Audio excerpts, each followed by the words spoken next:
Hey y'all, Matt from TPSTool.com, and today we're going to talk about the Kawasaki Mule. This is a Mule 4000 or 4010, model years 2009 through 2023. There's the part number if you want to see if this applies to you.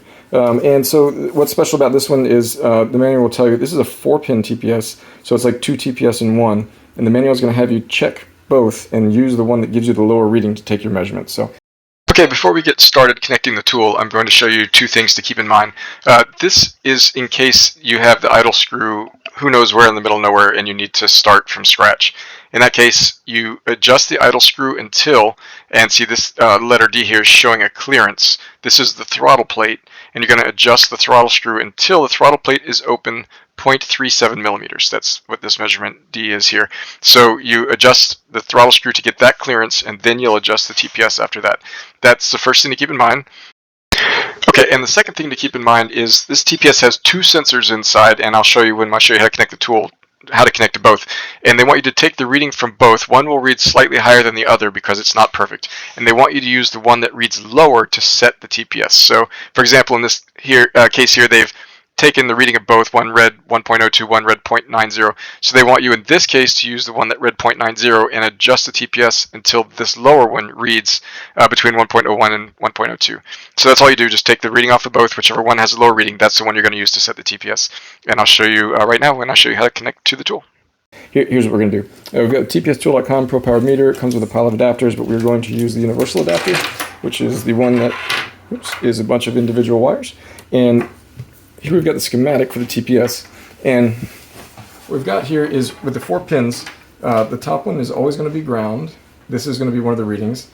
The next to the bottom is always going to be 5 volt, and then this is going to be the other reading. Okay, and so we've got our tool connected this way to our wires. We've got black and ground, red and FB or feedback, and green and 5 volts. Make it a little clearer there. There we go. And so now we're going to take our black wire here. Remember, black is in ground. So it's going to be the top pin. So we're just going to slide that right on there. And we're going to skip one and then put the green, which is our 5 volts, on the next pin. So I'll show you here how I've got these plugged in. See, I've got one skipped in between. And we're going to use the red wire on each of those 2 remaining pins to take a reading from each. And so what we'll do is take our red wire here. And we're going to sneak it on this pin. So I've got 3 in a row. So we've got here, we've got ground. Then this pin is going to be the red pin for taking a reading, and then 5 volts. That's what we've got connected here. We're going to turn this guy on, and if this was on a throttle body, it would be giving you a much higher reading here. It's low because it's just by itself. And it just so happens that the back of a driver on this is the right size to turn it.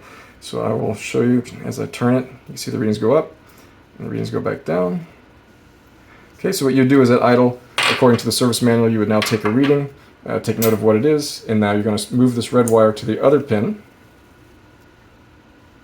If I can get this guy on there to stay. There we go. So now you can see what I've got in here is now I've got like this. That one pin skipped. And so we've got ground here, skip this one, 5 volts, now we're taking a reading on this pin. And you can see here's a reading. And again, I will take the driver, give this a spin, see the reading go up, and then come all the way back down. And so again, at idle, according to the service manual for this motor, you would take each of these 2 readings, and whichever one reads lower is the one you would use to set the value that they want at idle. And we'll have the settings on our common settings page. I'll try and put it here in the video as well. And so I hope this helps someone. Please like and subscribe. That helps us a lot. And I appreciate all y'all watching. Thank you.